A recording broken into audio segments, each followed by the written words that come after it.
नमस्कार मित्रों। India and the world के इस ताजा एपिसोड में आपका स्वागत है। आज हम बात कर रहे हैं चीन की सेना के बारे में। चीन की सेना, जिसका नाम पीपल्स लिबरेशन आर्मी है, दुनिया की सबसे बड़ी सेना है। लगभग 20 लाख से ज्यादा सैनिक उसके अंदर है। इस साल उसका 235 बिलियन डॉलर का रक्षा बजट सैंक्शन किया गया है। और ये पिछले साल के मुकाबले लगभग 7.2% अधिक है। लेकिन चीन की सेना में एक बहुत बड़ी समस्या आ गई है, और वो समस्या है भ्रष्टाचार की। जिसके कारण चीन के जो प्रयास हैं बाकी दुनिया पर अपना प्रभुत्व कायम करने के, खासकर साउथ चाइना सी में, उसे एक बड़ा झटका लग रहा है इन भ्रष्टाचार के कारनामों के कारण। और इसी इसके कारण बड़ी संख्या में चीन की सेना से जो वरिष्ठ अधिकारी हैं, उनको या तो निकाला जा रहा है, या उन्हें अरेस्ट किया जा रहा है, या उनके खिलाफ कड़ी कार्रवाई की जा रही है। इससे बड़ा स्वाभाविक है कि चीनी सेना का मनोबल भी जो है वो काफी हद तक गिरा है। इसके अलावा एक सत्ता संघर्ष की स्थिति भी पैदा हुई है चीन की कम्युनिस्ट पार्टी और चीन की सेना के बीच में। इतनी बड़ी तादाद में वरिष्ठ अधिकारियों को निकालने के कारण चीन की सेना में अपनी कम्युनिस्ट पार्टी, वहां की कम्युनिस्ट पार्टी के प्रति एक मन में दुराग्रह होना बड़ा स्वाभाविक भी है। और ऐसा लग रहा है कि आने वाले समय में चीन की ये जो पीपल्स लिबरेशन आर्मी है, इसके सामने ये चुनौतियां और ज्यादा बढ़ने वाली हैं। तो जब शी जिनपिंग, जब उन्होंने चीन में सत्ता संभाली थी, तो आज से लगभग 11 साल पहले उन्होंने कहा था कि करप्शन को लेकर उनकी जीरो टॉलरेंस नीति रहेगी। और इसी के तहत उन्होंने बड़ी तादाद में चीनी सेना में भ्रष्टाचार की जांच शुरू की और भ्रष्टाचार के आरोपी अधिकारियों को निकालना शुरू किया। हालांकि चीनी सेना के पर नजर रखने वाले और चीन के मामलों पर नजर रखने वाले विशेषज्ञों का मानना है कि बहुत से अधिकारी शायद भ्रष्टाचार के कारण नहीं निकाले गए हैं, लेकिन इसलिए भी निकाले गए हैं क्योंकि वो शी जिनपिंग के लिए चुनौती बन सकते थे, या शी जिनपिंग के जो विरोधी गुट हैं उनको इन अधिकारियों का समर्थन था। तो अगर हम आंकड़ों की तरफ नजर डालें, तो पिछले लगभग एक दशक के अंदर 294 वरिष्ठ अधिकारियों को भ्रष्टाचार के आरोप में चीन की सेना से बर्खास्त किया गया है, या उन्हें जबरन रिटायर कर दिया गया। उनके खिलाफ जांच करने वाली संस्था का नाम मैं आपको बता देता हूँ, वो है central commission for discipline inspection, यानी सीसीडीआई।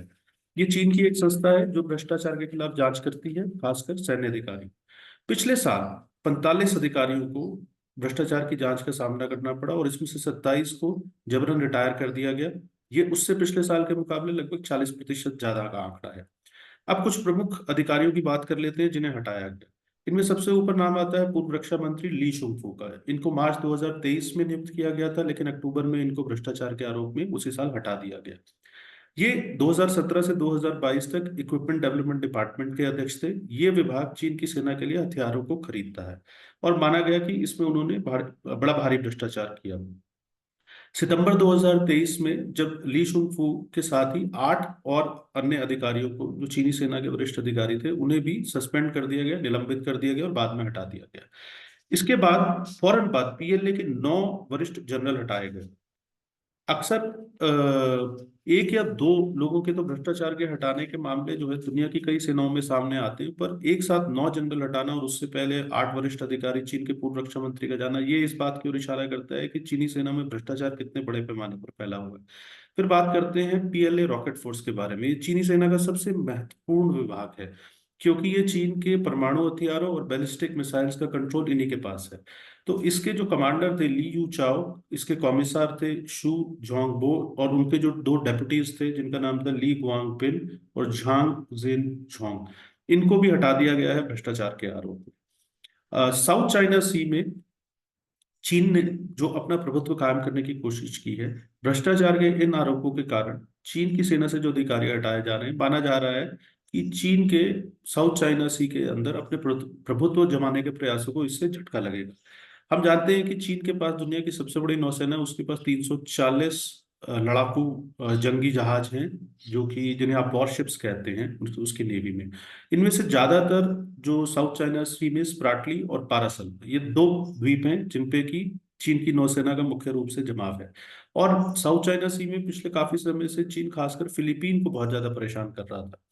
इस परेशानी का प्रतिरोध करने के लिए हाल ही में फिलीपीन, जापान, यूएस यानी अमेरिका और ऑस्ट्रेलिया ने एक जॉइंट मिलिट्री एक्सरसाइज भी की, और एक प्रकार से चीन को कड़ा संदेश दिया। हालांकि चीन ने भी इसके जवाब में कड़ा संदेश देने की कोशिश की, और उन्होंने भी अपनी तरफ से एक जो उनकी कॉम्बैट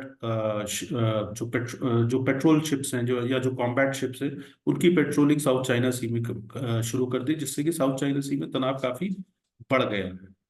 बहरहाल माना यह जा रहा है कि चीन की सेना इस समय भ्रष्टाचार के आरोपों से घिरी हुई है, और चीन की कम्युनिस्ट पार्टी में जो वहां के राजनीतिज्ञ हैं और जो चीन की पीपल्स लिबरेशन आर्मी है, उसके बीच में एक प्रकार का एक सत्ता संघर्ष भी कहीं ना कहीं शुरू हो चुका है।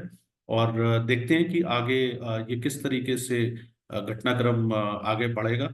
और लेकिन इतना तो तय है कि चीन की जो सेना है उसका जो एक बड़ा हुआ खड़ा किया गया था, उतना भी दम चीन की सेना में नहीं है जितना कि उसकी संख्या के कारण या उसके पास जो बड़े हथियार हैं उसके कारण दिखाया जाता है। इसका हमने हाल ही में एक और उदाहरण भी देखा, जब ईरान ने इसराइल पर हमला किया तो चीन की डिफेंस टेक्नोलॉजी से बने हुए ज्यादातर ड्रोन और बैलिस्टिक मिसाइल और अन्य मिसाइल इसराइल तक पहुंचने से पहले ही गिर गए। और इससे ये साबित हुआ कि चीन की जो डिफेंस टेक्नोलॉजी है वो सुपर फ्लॉप है। ये दूसरे देशों के लिए भी संदेश है। कुल मिलाकर सामरिक दृष्टि से हम देख सकते हैं कि चीन के सामने और चीनी सेना के सामने एक बड़ी चुनौती है। हम घटनाक्रम पर नजर बनाए रखेंगे और आपको लेटेस्ट अपडेट देते रहेंगे। और अगर आपको वीडियो अच्छा लगा हो तो इसे शेयर करें, लाइक करें, चैनल को सब्सक्राइब करें, और बेल आइकन आप दबाएंगे तो नोटिफिकेशन आपको मिल जाएगा। इंडिया एंड द वर्ल्ड के एक नए एपिसोड में हम आपके सामने जल्दी ही एक नया विषय लेकर आएंगे और आपसे चर्चा करेंगे। तब तक के लिए नमस्कार।